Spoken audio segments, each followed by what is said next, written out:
O Heeresgeschichtliches Museum, o Museu de História Militar, em Viena, abriga um dos mais vastos e completos acervos sobre conflitos armados do mundo.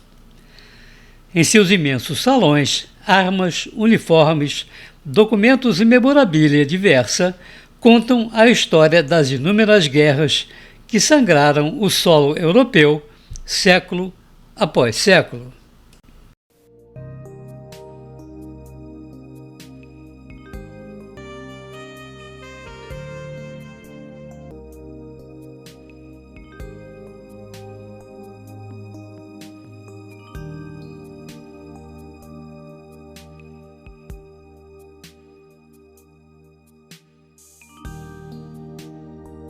Duas de suas salas principais são dedicadas a um acontecimento que mudou a história.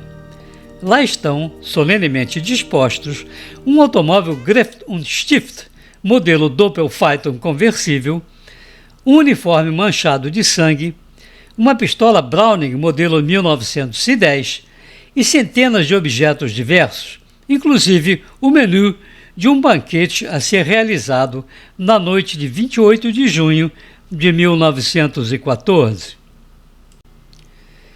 Que não chegou a acontecer. Horas antes, o convidado de honra e sua mulher, o arquiduque austríaco Francisco Ferdinando, herdeiro do trono do Império Austro-Húngaro, e a arquiduquesa Sofia, foram assassinados nas ruas de Sarajevo. Para entender bem a magnitude deste evento, é preciso voltar um pouco no tempo.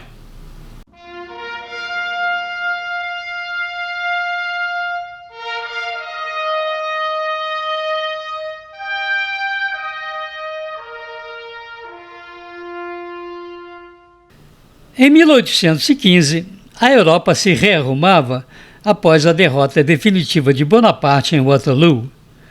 Batidos durante anos pelas tropas de Napoleão, Rússia, Prússia e Áustria decidiram formar uma liga militar a que deram o nome de Santa Aliança. Logo a seguir, o núcleo inicial expandiu-se, dando lugar à Aliança Quíntupla, com o ingresso da Grã-Bretanha em 1817 e da França em 1819. O projeto, cujo objetivo verdadeiro era manter as raízes do absolutismo do Ancien Régime, o antigo regime, conseguiu manter uma paz ligeira num continente massacrado pelas décadas napoleônicas. A combinação não durou muito. Ambições colonialistas de seus integrantes fizeram o planeta ficar pequeno e começaram a pisar no pé uns dos outros. 50 anos passados, apenas a Alemanha, unificada por Bismarck, mantinha seus laços com os austríacos. A Inglaterra vitoriana já abandonara o barco, preocupada em consolidar seu vasto império, onde o sol nunca se punha, e a França estava em guerra com a Prússia. Por sua vez, a Rússia dos czares chocava o ovo da serpente bolchevique. E, ao encerrar-se o século XIX, um outro pomo de discórdia começava a crescer no sudeste europeu: os Balcãs. A região sempre foi um caldeirão de culturas e etnias. Desde os tempos de Filipe II da Macedônia até a sua assimilação pelos turcos no fim da Idade Média, levas de ilírios, gregos, romanos, eslavos, ciganos, mongóis e outras tribos menores estiveram por ali e deixaram as sementes de seus costumes, sua língua e sua fé. A hegemonia otomana silenciou as disputas, mas não apagou o rastilho de uma inquietude explosiva que fervia debaixo dos pachás. Foi só o Império Turco dar sinais de fraqueza em 1890 e os movimentos separatistas começaram a pipocar. Só entre 1912 e 1913 foram 2 guerras. Alianças instáveis, sob a influência dos grandes impérios europeus de então, procuravam apropriar-se dos pedaços deixados pelos turcos. E à medida que afloravam os sentimentos nacionalistas de sérvios, croatas, montenegrinos, macedônios, bósnios, kosovares, armênios e outros mais, as potências ocidentais corriam a fim de trazê-los para suas respectivas esferas de influência. Em 1914, o atrito provocado pela disputa estava prestes a explodir. Bastava uma fagulha. No dia 28 de junho daquele ano, 6 agentes do movimento conhecido como Crna Ruka, Mão Negra, estavam em Sarajevo.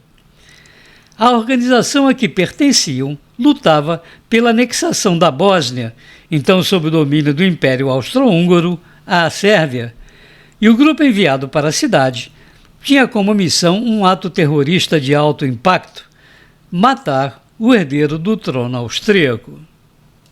Franz Ferdinand Karl Ludwig Joseph Maria era sobrinho de 2 imperadores, Francisco José I da Áustria e Maximiliano do México.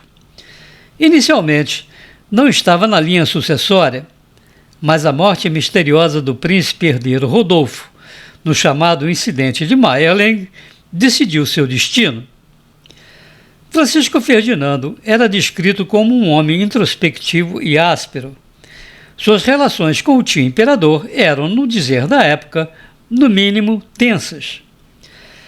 Apesar de não ter educação militar formal, exercia grande influência no exército e, em 1913, foi nomeado inspetor-geral das Forças Armadas Austro-Húngaras. Em função do cargo, em junho de 1914, Francisco Ferdinando viajou até Sarajevo. Era uma visita oficial à cidade, depois de acompanhar as manobras do exército bósnio no interior da colônia. O objetivo era um gesto de aproximação, mas ao mesmo tempo de reafirmação do mando imperial, e algumas vozes já haviam alertado para o risco da viagem. Mas foi uma sucessão de desacertos e decisões equivocadas que selou o destino do mundo naquele dia. A Mão Negra contava com o suporte técnico da Polícia Secreta Sérvia e fora informada dos detalhes das solenidades programadas, inclusive do trajeto da carreata que transportaria o arquiduque e sua mulher da estação de trem à Câmara Municipal, onde se realizaria o primeiro evento da visita. O veículo destinado aos visitantes era um automóvel fechado, mas não se sabe por que razões o casal embarcou num Stift de capota aberta. O cortejo seguiu pela avenida que ladeia o rio Milhaca, onde já se posicionavam, armados com pistolas e granadas, 5 dos terroristas. Os 4 primeiros não conseguiram agir. Os carros passaram rápidos demais e o ajuntamento dos transeuntes impediu a ação. O 5º, Nedeljko Kabrinović, foi o único que agiu e falhou. A granada atirada por ele resvalou na capota do conversível e explodiu debaixo do automóvel que vinha a seguir, danificando-o e ferindo cerca de 20 pessoas. Francisco Ferdinando e Sofia seguiram ilesos. Ao ver o malogro da sua tentativa, Kabrinović procurou o suicídio. Engoliu uma cápsula de cianureto, correu para uma ponte e atirou-se no rio. Falhou de novo. O impacto na água fê-lo vomitar o veneno e o rio ali só tinha 1,20 m de profundidade. Foi imediatamente apanhado pela polícia, que agora iniciava a caça aos demais agentes da Mão Negra. Enquanto isso, o arquiduque chegava para as solenidades na Câmara Municipal. Durante o banquete, visivelmente irritado, o arquiduque interrompeu o discurso de boas-vindas do prefeito para reclamar da insegurança e dos danos causados pelo atentado. Como o mal-estar era evidente, resolveram encurtar a programação, cancelando a ida ao Museu Nacional de Sarajevo e restringindo a programação oficial à ida ao Hospital Municipal, onde, inclusive, estavam os feridos da tentativa falhada. Entretanto, esqueceram-se de avisar ao chofer do Stift da mudança? Por esta altura, o último componente do grupo terrorista, o bósnio Gavrilo Princip, convencido de que a missão falhara, abrigara-se numa delicatessen de uma rua perpendicular ao rio, quase em frente à Ponte Latina. E quase não quis acreditar em sua sorte quando o conversível carregando os arquiduques começou a manobrar na esquina para retomar a nova rota que só agora era comunicado ao motorista. Príncipe tirou a pistola do bolso do casaco, caminhou resolutamente na direção do veículo e, a 2 metros de distância, disparou 2 vezes. Uma bala atingiu Francisco Ferdinando na jugular, a outra entrou pelo abdômen de Sofia. Meia hora depois, ambos morriam no hospital que iriam visitar. Ondas de choque varreram a Europa. O Império Austríaco acusou o governo sérvio de apoiar o atentado e apresentou um ultimato que praticamente equivalia a uma declaração de guerra. Como nos dominós, as peças começaram a cair. A Rússia declarou suporte à Sérvia e iniciou uma mobilização parcial de suas tropas. Em represália, a Alemanha cerrou fileiras ao lado da Áustria e também convocou suas tropas. Receosa de mais um confronto com seu histórico inimigo, a França fez o mesmo. Enquanto a Itália e a Bélgica esperavam para ver, a Grã-Bretanha também se armou do outro lado do canal.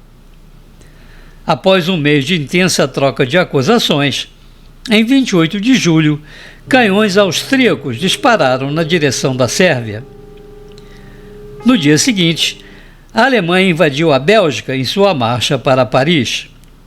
Os dominós começaram a cair, com os exércitos em marcha. Uma semana depois, a Europa inteira estava conflagrada. Tinha início a Grande Guerra, uma hecatombe que duraria 4 longos anos. Uma combinação perversa de moderna tecnologia bélica e antiquadas táticas de combate elevaria o número de baixas a números nunca vistos. Ao término do cruel confronto, em novembro de 1918, 16 milhões de mortos, entre eles 8 milhões de civis, iriam jazer em solo europeu.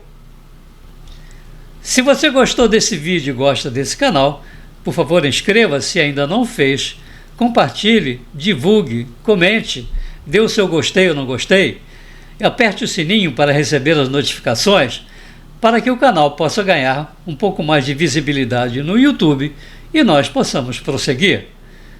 Muito obrigado e até a próxima!